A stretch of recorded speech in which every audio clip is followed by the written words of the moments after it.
కట్టుబడి ఉన్నాను. తేల్చుకుందాం, నువ్వు రా, పోటీ పడదాం. నువ్వు నా మీద చేసిన ఆరోపణలు చెప్పుకుంటున్న ప్రజల్లోకి వెళ్ళు. ఓకే.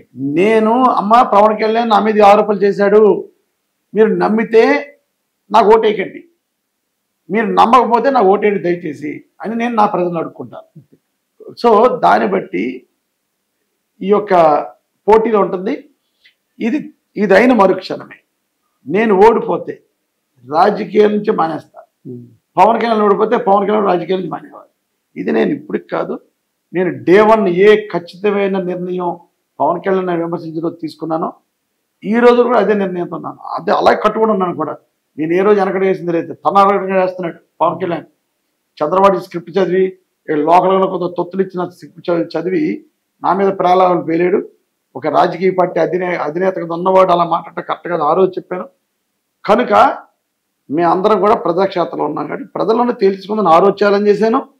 ఈ రోజు మా తూర్పుగోదావరి జిల్లాలో 6 నియోజకవర్గాలు క్యాండిడేట్లు అనౌన్స్మెంట్ అయింది. మా కాకినాడ పార్లమెంట్లో కాకినాడ ఒకటి ఇంకా ఫైనల్ అయింది. కాకినాడ ఖాళీగా ఉంది కాబట్టి ఇప్పుడన్నా నేను పవన్ కళ్యాణ్ రావాలని కోరుకున్నాను. మా నాయకుడు జగన్మోహన్ రెడ్డి గారు కాకినాడలో నన్ను పోటీ చేయమని నా టికెట్ అయితే అనౌన్స్ చేయడం జరిగింది. ఇక్కడ నేనే పోటీ చేస్తున్నాను. మా నాయకుడు జగన్మోహన్ రెడ్డి కూడా నాకు అవకాశం ఇచ్చారు. నా సైడ్ క్లియర్ అయిపోయింది. ఇంకా నాకు క్లియర్ అవ్వాల్సింది చంద్రబాబు నాయుడు ఆదేశాలతో, చంద్రబాబు నాయుడు అనుగ్రహంతో పవన్ కళ్యాణ్ పోటీ చేయాలని ఈ రోజు కూడా నేను ఉన్నాను. సార్, ఇప్పుడు పోటీ చేయడం అనేది ఎవరి ఇష్టాల మీద ఆధారపడి ఉంటుంది. అంటే మీకైతే మీ అధినేత మీ మీద నమ్మకంతో ఇచ్చారు, ఓకే కాదన్నా. అట్ ద సేమ్ టైం మీరు కూడా అధినేతకు అప్పీల్ చేసుకుంటారు, నాకు ఫలానా కాన్స్టిట్యుయెన్సీ అయితే బాగుంటుందండి ఇవ్వండి అన్నట్టు. సో మీకు అది సాఫీగా ఉంది. ఒక పార్టీ అధినేత ఎక్కడ పోటీ చేయాలనేది రకరకాల క్యాలిక్యులేషన్లు ఉంటాయి. ఆయన ఆ విధంగా చూసుకున్నారు.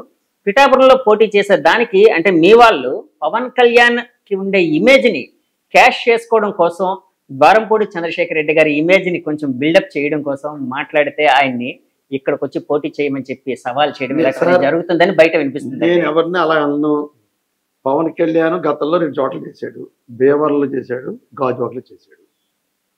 పిఠాపురం చేసుకోమనండి, నేనే వద్దట్లేదు. పార్టీ అధినేత నా మీద కూడా చేయమంటాను కదా. 2 చోట్ల కావాలంటే పిఠాపురం కాకినాడ చేసుకోమనండి, నష్టం ఉంది. ఓకే కాకినాడ పార్లమెంటు అతను కూడా క్యాన్వసింగ్ ఒక రోజు ఎక్కడ, ఒక రోజు అక్కడ, పగలెక్కడ, నైట్ అక్కడ తిరగచ్చు. పక్కనే కాబట్టి నా మీద చేయమనండి. నా మీద పవన్ కళ్యాణ్ పోటీ చేయని పక్షంలో మళ్ళా నా మీద ఎలిగేషన్ చేయడానికి అతను అరుడు కాదు. మళ్ళీ ఎలిగేషన్ చేస్తే కూడా ఒప్పుకోవాలి. సార్, ఒక రాజకీయ అధినేతగా రకరకాల ప్రచారంకి వచ్చినప్పుడు అక్కడ ఉండే అంటే వ్యక్తుల యొక్క వాటిని బట్టి రాజకీయ ఆరోపణలు చేయడం ఇలాంటివన్నీ జరుగుతుంటాయి కదా. మీరైతే కాకినాడలో పవన్ కళ్యాణ్ పోటీ చేస్తే నా మీద కామెంట్స్ చేయండి లేకపోతే వద్దు అని అంటున్నారు. దాన్ని ఎంతవరకు సమర్థనీయం సార్? రాజకీయ పరంగా ఆధారాలతో మాట్లాడండి. ఒక ఎగ్జాంపుల్ తీసుకోండి సార్, జగన్మోహన్ రెడ్డి తీసుకోండి. ఆధారాలు ఉంటేనే ఆరోపణలు చేస్తాడు మా జగన్మోహన్ రెడ్డి. మేము కూడా రాజశేఖర్ రెడ్డి పెరిగిన వాళ్ళు, జగన్మోహన్ రెడ్డి చూసి పెరిగిన వాళ్ళు. ఎప్పుడు కూడా ఆధారాలు లేకపోతే నేను ఎవరిని కామెంట్ చేయను, నేను ఎవరిని విమర్శించను కూడా ఆధారాలు లేకపోతే. అటువంటిది ఏ ఆధారం లేకుండా ఒక ఎమ్మెల్యే స్థాయి, పవన్ కళ్యాణ్ ఎమ్మెల్యే స్థాయి కాదు సార్. నేను 2 సార్లు నగ్గాను కాకినాడలో, నాకు స్థాయి ఉంది.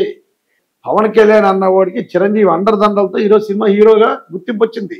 నా అంతటి నేను కష్టపడి స్టూడెంట్ లీడర్గా ఉంటూ ఈ స్థాయికి ఎదిగితే నన్ను జక్కమూడి రామారావు, వంగవీటి రంగ గారు, రాజశేఖర్ గారు చేరదీశారు నన్ను. తర్వాత నేను పెరిగాను. అంటే రాజకీయాల్లో మీరు మెగాస్టార్ అనొచ్చా? డౌటే లేదు. కింద నుంచి కార్యకర్త నుంచి కర్రలు పాతుకుని, కర్రలు మోసుకుంటూ, జెండాలు పాతుకుంటూ పైకి వచ్చినాడు నేను. పవన్ కళ్యాణ్ చిరంజీవి క్రేజ్ తోటి ఆ కేసుతో వచ్చినాడు కాదు. కనుక రాజకీయాల్లో వచ్చిన వాడు కరెక్ట్ అయిన ఆధారాలతో ఆరోపించమంటాను నేను. ఇష్టమైన మాట్లాడితే పట్టం ఎవరికి రెడీగా లేడు. ఎవడెక్కడ సినిమా నీ సినిమా వెనకాల ఉన్నవాళ్ళు, నీ సినిమా వెనకాల ప్రతి ఒక్కరు నువ్వు నటించినా, బాగా నటించకపోయినా ఆ షార్ట్ అయిన బలి చేశారు చెప్పడం కొడతారు సినిమా ఫీల్డ్లో. ఇక్కడ అలా కొట్టరని ఎవడని ఈ తోలు తీసేస్తారు, ఇక్కడ అలా ఉండదు. కనుక రాజకీయాల్లో నువ్వు ఒకటి విమర్శిస్తున్నప్పుడు కరెక్ట్ అయిన ఆధారాలు తీసుకుని విమర్శించు. నేను పడ్డాను, నేను రెడీగా ఉన్నాను. అదే నువ్వు లేనిపోయిన ఇష్టం మాట్లాడితే ఒప్పుకో. ఈరోజు పవన్ కళ్యాణ్ ప్యాకేజ్ స్టార్ 100% చెప్తున్నాను సార్. అతను డబ్బంతా కూడా సింగపూర్ వెళ్ళింది సార్, త్రూ హవాలా. నేను చెప్పగలను, కానీ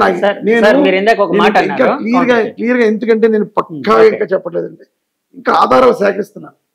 ఆధారాలు ఏ హవాలా ఎవరి ద్వారా వెళ్ళింది, ఇది ఏం ద్వారా వెళ్ళింది, ఏ రూట్ల ద్వారా వెళ్ళింది, సింగపూర్లో వాళ్ళ ఫ్యామిలీ ఎవరున్నారు సింగపూర్లో, అక్కడ ఏ ఫ్యామిలీకి డబ్బులు పంపించాడు, ఎన్ని ఆధారాలు సేకరిస్తాం. ఎందుకంటే లాస్ట్ 6 మంత్స్ నేను అరెస్ట్ బిజీగా ఉంటున్నాను, ఆధారాలు దూరలేదు తప్ప 100% పవన్ కళ్యాణ్ ప్యాకేస్తా ఆ డబ్బులన్నీ కూడా డైవర్ట్ అయినాయి నేను చెప్తాను.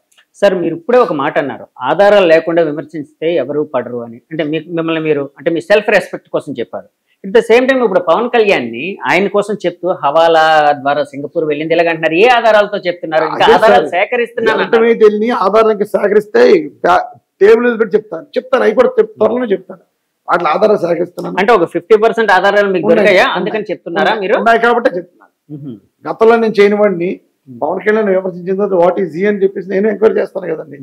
ఇంకా ఉన్నాయి అతని పర్సన్స్ కూడా చాలా ఉన్నాయి, కానీ నేను కరెక్ట్ కాదు కదా మాట్లాడట్లేదు, సందర్భం అవి మాట్లాడతారు. సార్ ఏ రాష్ట్రంలో ఏ ఎమ్మెల్యే మీద రాని ఆరోపణలు అయితే మీ మీద వస్తూ ఉన్నాయి సార్? అంటే అంత ముందు కూడా వచ్చాయి, అంటే మాట్లాడితే స్ట్రైట్ గా అడుగుతున్నాను సార్, ఫీల్ అవ్వద్దు. బియ్యం స్మగ్లర్ అంటారు, అంటే బియ్యం స్మగ్లింగ్ చేస్తున్నారు, అదే సార్ అవును. తర్వాత గంజాయి స్మగ్లింగ్ అంటారు, తర్వాత భూ కబ్జాలు అంటారు. ఇలా ఇవన్నీ రావడానికి కారణం ఏంటి? ఇందులో ఏమైనా అంటే నిప్పు లేకుండా పొగరాదు అంటారు కదా సార్, ఏమైనా ఉందా సార్? చంద్రబాబు నాయుడు మాట్లాడే ప్రతి మాట అబద్ధాలే. చంద్రబాబు స్క్రిప్ట్ చదివాడు ప్యాకిస్తారు పవన్ కళ్యాణ్, అంతేనే కదా. నేను కాకినాడలో పవన్ కళ్యాణ్కే ఛాలెంజ్ చేస్తున్నా, రా బియ్యం స్మగ్లర్ చంద్రశేఖర్ ఓటు వేయకండి నువ్వు చెప్పు, గంజాయి స్మగ్లర్ చంద్రశేఖర్ ఓటు వేయకండి చెప్పు, భూ కబ్జాదారు చంద్రశేఖర్ ఓటు వేయకండి చెప్పు. అమ్మ ఇవన్నీ నేను చేస్తే నాకు ఓటు వేయకండి, ఒకవేళ నేను చేయట్లేదని మీరు భావిస్తే నాకు ఓటు వేయండి, నేను వెళ్తాను. ఇదే కదా, ఇంతకన్నా ఇంకేం కావాలి సార్? నువ్వు చేసే ఆరోపణలకి నా కాకినాడ ప్రజల సాక్ష్యం. మరి నా ప్రజలు నమ్మి ఓటు చేశారనుకోండి, నువ్వు అన్న ప్రతి మాట నేను చేసేట్టు లెక్క. అయినా నాకు సంబంధాలు లేవు, అయినా కూడా ప్రజల తీర్పు అంతిమ తీర్పు. ప్రజలు ఒకవేళ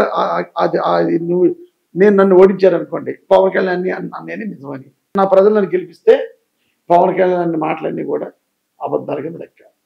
సార్ పవన్ కళ్యాణ్ గారు అంటే మాకున్న సమాచారం ప్రకారం కాకినాడ నుంచి, అంటే ఇంకా ఫైనల్ అవ్వలేదు, కన్ఫర్మేషన్ ఉన్నది కాదు కానీ కొంతవరకు తెలుసుకున్న అవగాహనతో మాట్లాడుతున్నాం, కాకినాడ నుంచి ఎంపీగా పోటీ చేయబోతున్నారు అంటున్నారు.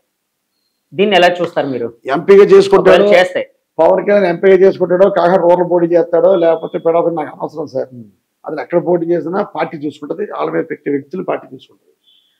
నేను కోరుకునేది డైరెక్ట్ గా అతను నా మీదకి పోటీ రావాలి, అప్పుడే అతను మొగుడి కింద లెక్క, అతను పార్టీ పర్సన్ లెక్క, లేకపోతే ఐ డోంట్ కేర్. అతను అన్నవాడిని నేను చెప్పాను కాకినాడ నా మీద పోటీ చేయాలని. అతను ఎంపీ పోటీ చేసో లేకపోతే పిఠాపురం చేసో ఐ డోంట్, నాకు అది సంబంధం లేదు. నా పార్టీ అధినేతలు చూసుకుంటారు, పార్టీ చూసుకుంటారు. నేను ముందు నుంచి చెప్తుంది ఒకటే, నా టికెట్ అనౌన్స్ చేశారు మా నాయకుడు, నేను పోటీ చేయడానికి రెడీగా ఉన్నాను. నువ్వు కూడా వచ్చి ఛాలెంజ్ స్వీకరించే, ఎందుకని ఇంకేంటి. నేను ఏ రోజైతే చెప్పానో డే 1 ఎలాగైతే ఉన్నానో ఈ రోజు కూడా అదే భావంతో ఉన్నాను, అదే కట్టుబాటుతో, అదే కోపంతో, అదే కసితో ఉన్నాను.